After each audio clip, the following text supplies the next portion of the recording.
a new portrait emerges.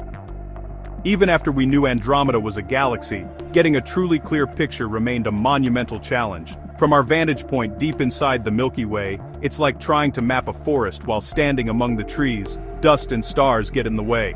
This is what led to one of the most ambitious projects in Hubble's history, the Panchromatic Hubble Andromeda Treasury, or FAT program. For years, a dedicated team led by principal investigator Julianne Dalkinton used the space telescope to systematically photograph a massive swath of our neighbor.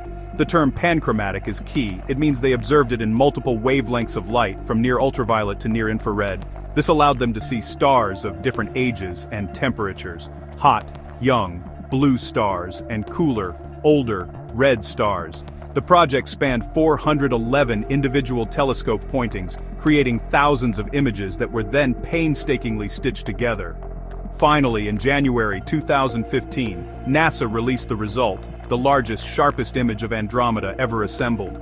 It's a breathtaking 1.5 billion pixel mosaic, revealing over 100 million individual stars. A treasure trove of data that provides the first truly comprehensive view of a large spiral galaxy's stellar populations.